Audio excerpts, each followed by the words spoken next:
दोस्तों, पड़ोस की बिल्डिंग में काम चल रहा है, इसलिए वीडियो के बीच में खटपट की आवाज़ें आप लोगों को सुनाई दे सकती हैं। इरिटेट मत होना, इग्नोर कर देना।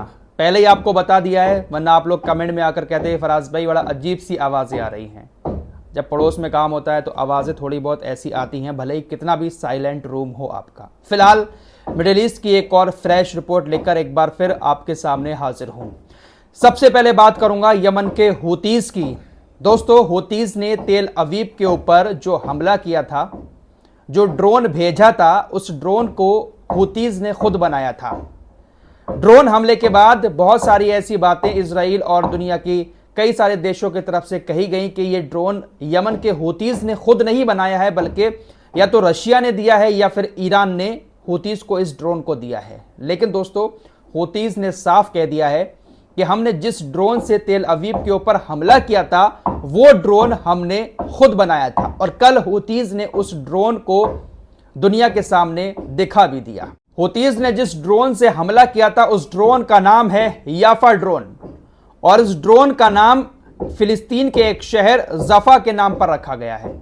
यह है वो ड्रोन जिसको यमन के हूतीज़ ने बनाया है, और इसी ड्रोन ने तेल अवीव के अंदर घुसकर वहां पर हमला किया था। इसी याफा ड्रोन को इजराइल, अमेरिका जैसे बड़े बड़े एयर डिफेंस सिस्टम भी डिटेक्ट नहीं कर पाए थे। वही दोस्तों, हूतीज़ ने कसम खा ली है कि इजराइल को तब तक हम चोट पहुंचाते रहेंगे जब तक फिलिस्तीन, गाजा पूरी तरह से आजाद नहीं हो जाता। इजराइल अपने हमलों को बंद नहीं कर देता। भले ही ये लोग हमारे ऊपर कितने भी हमले कर लें, लेकिन हमारी जो रणनीति है उसको खत्म नहीं कर सकते, हमें झुका नहीं सकते। भले ही हम तबाह हो जाएं, लेकिन हम आखिरी वक्त तक हार नहीं मानेंगे। बड़ी खबर आ रही है कि इजराइल की जो गैस सेवाएं हैं, गैस के जो प्लांट हैं, यमन के हूतीज़ उनको निशाना बनाने की फिराक में हैं। समुद्र में ये मौजूद हैं।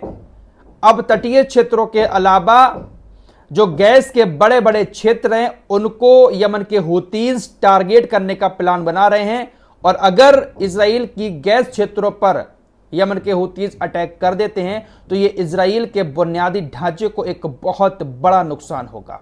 और यमन के हूतीज़ यही चाहते हैं कि इजराइल के बुनियादी ढांचे को तबाह किया जाए। जिस तरह से इजराइल ने हुदैदा में तेल डिपो पर हमला करके यमन के बुनियादी ढांचे को तबाह करने की कोशिश की, उसी तरह का बदला यमन के हूतीज़ भी इजराइल से लेना चाहते हैं।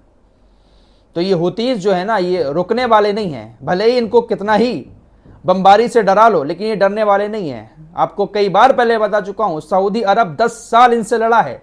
जैसी ये जंग अब चल रही है ना, इससे भी ज्यादा हमले रोजाना हूतीज़ के ऊपर अमेरिका, सऊदी अरब मिलकर करते थे। उधर कुछ यूरोप के देश भी साथ दे रहे थे सऊदी अरब का। ज्यादा पुरानी बात नहीं है, लेकिन इसके बावजूद भी यमन के हूतीज़ डरे नहीं। अभी भी यमन वैसा का वैसा ही कायम है। वीडियो में आगे बढ़ने से पहले एक बार फिर से आदिवासी हेयर ऑयल की बात करूंगा। देखिए, हर यूट्यूबर किसी ना किसी ब्रांड के साथ कोलैबोरेशन करता है। मैं आदिवासी हेयर ऑयल के साथ कर रहा हूं। इसका फायदा है, गलत नहीं है। आदिवासी हेयर ऑयल अगर आप ओरिजिनल वाला लगाएंगे तो फायदा जरूर होगा। डिस्क्रिप्शन में जो वेबसाइट का लिंक दिया हुआ है वहां से पहले आप ओरिजिनल आदिवासी हेयर ऑयल मंगाएं। उसके बाद लगाने का सही तरीका आप स्क्रीन पर दिए हुए नंबरों पर कॉन्टैक्ट करके उनसे मालूम करें। लगाने का अगर सही तरीका आपको नहीं आता है तो आप कितना भी कुछ भी लगा लें, किसी भी चीज का इस्तेमाल कर लें, वो फायदा नहीं करेगा।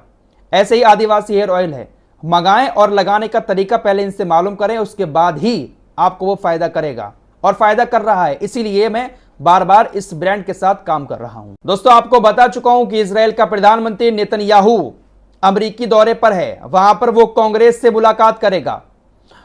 जो बाइडेन के अलावा कांग्रेस एक ऐसी पार्टी है वहां पर जो इजराइल का अब साथ देने लगी है। पहले कांग्रेस थोड़ा सा खिलाफ रहती थी नेतन्याहू के, लेकिन अब उसने भी पूरा पूरा समर्थन इजराइल को दे दिया है।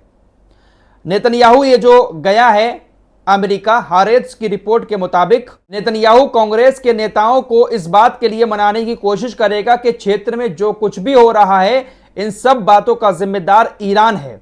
ईरान को जिम्मेदार ठहराए कांग्रेस के नेता भी। ये लोग बातें ऐसी करते हैं जैसे सब कुछ इन्हीं के इशारों पर चल रहा है। अगर जिम्मेदार ईरान को ठहरा भी देंगे ये लोग, तो क्या ईरान चुप बैठ जाएगा? कुछ नहीं होने वाला है। व्हाइट हाउस का जो स्पीकर है माइक जॉनसन, उसने कहा कि कांग्रेस में नेतन्याहू के भाषण को बाधित करने वाले को गिरफ्तार कर लिया जाएगा। इजराइल संयुक्त राज्य अमेरिका का सबसे बड़ा सहयोगी है। कांग्रेस के जो नेता हैं, अमेरिकी कांग्रेस की बात कर रहा हूं, यहां की बात नहीं कर रहा हूं, वहां के कुछ नेता नेतन्याहू के खिलाफ हैं। तो व्हाइट हाउस की स्पीकर ने साफ कह दिया है कि कांग्रेस की तरफ से अगर कोई नेता नेतन्याहू के खिलाफ बात करेगा तो उसको गिरफ्तार कर लिया जाएगा। देख रहे हो यहां पर याराना कितना गहरा है। फिलहाल व्हाइट हाउस में नेतन्याहू एक गुप्त मीटिंग करने वाले हैं। छुप छुपाती ये मीटिंग होगी ताकि ज्यादा जनता को पता ना चले, लेकिन विरोध प्रदर्शन व्हाइट हाउस के बाहर शुरू हो चुके हैं। एलॉन मस्क को आप लोग सभी जानते होंगे। इजराइल ने गाजा के अंदर इतनी खतरनाक बमबारी की है कि वहां का नेटवर्किंग सिस्टम जो है वह पूरी तरह से ठप हो चुका है। इंटरनेट सेवा भी पूरी तरह से खत्म हो चुकी है। हॉस्पिटल को भी निशाना बनाया है इजराइल ने, तो हॉस्पिटल भी ठीक से वहां पर काम नहीं कर पा रहे हैं। इसके चलते हुए एलॉन मस्क की स्टारलिंक जो कंपनी है, जो सैटेलाइट से इंटरनेट प्रोवाइड करवाती है, एलन मस्क की स्टारलिंक कंपनी ने गाजा के कुछ हॉस्पिटल को स्टारलिंक कंपनी का इंटरनेट एक्टिव करा दिया है। इस बात की जानकारी खुद एलन मस्क की तरफ से दी गई है कि यूएई और इजराइल के कहने पर, इजराइल और यूएई की मदद से गाजा के हॉस्पिटल में स्टारलिंक कंपनी का इंटरनेट एक्टिव हो चुका है। तो एक तरफ इजराइल खुद इंटरनेट सेवा को खत्म करता है, ऊपर से थोड़ा सा नाम कमाने के लिए इस तरह की मदद भी करता है। एलन मस्क ने कहा कि इजराइल की मदद से इंटरनेट एक्टिव हुआ है। आइए फ्रांस की तरफ चलते हैं। दोस्तों, फ्रांस के अंदर ओलंपिक होने वाला है और उसका बहुत जल्द उद्घाटन भी होगा।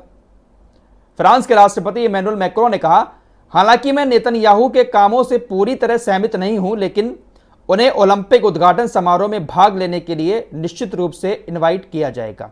देख रहे हो दोगलापन। मैं यहां पर इंग्लिश वर्ड इस्तेमाल नहीं करूंगा, इंग्लिश वर्ड इस्तेमाल करता हूं तो वो ज्यादा मीठा लगता है। दोगलापन कहूंगा, दोगलापन। एक तरफ दुनिया को दिखाने के लिए कह रहा है कि भाई मैं उसके कामों से सहमत नहीं हूं, जो काम इजराइल का प्रधानमंत्री नेतन्याहू कर रहा है, लेकिन इनवाइट जरूर करूंगा ओलंपिक के उद्घाटन के लिए। लेकिन यह इमैनुअल मैक्रों शायद भूल रहा है कि अगर नेतन्याहू वहां पहुंचता है तो फ्रांस के अंदर बड़े खतरनाक विरोध प्रदर्शन हो सकते हैं। ओलंपिक में इसके लेने के देने पड़ सकते हैं अगर इसने नेतन्याहू को इनवाइट किया। अमेरिका पहुंचा नेतन्याहू, जो अमेरिका पूरा खुलकर साथ है, तो वहां पर भी विरोध प्रदर्शन हो रहे हैं। काफी सारे लोगों को वहां पर भी दिक्कतें हो रही हैं, पुलिस से उनको रोक रही है। तो समझ सकते हैं कि फ्रांस के अंदर क्या होगा। खबर आ रही है कि इराक के इस्लामिक रेसिस्टेंस ने कामिकेज ड्रोन के साथ इजराइल के एलियट के उत्तर में एक जरूरी लक्ष्य पर हमला किया। हिजबुल्लाह ने कहा कि हमारे सैनिक कभी भी इजराइल से लड़ सकते हैं। हिजबुल्लाह ने उत्तरी इजराइल के बॉर्डर पर जो हमले किए, उस हमले के बाद तकरीबन 8 फायर ब्रिगेड की गाड़ियां आग बुझाने में लगी हुई हैं, लेकिन आग बुझने का नाम नहीं ले रही है। तो हिजबुल्लाह लगातार उस बॉर्डर से तगड़ी चोट इजराइल को दे रहा है। फिलहाल ये कुछ ताज़ा अपडेट थे जो आपके सामने रखे।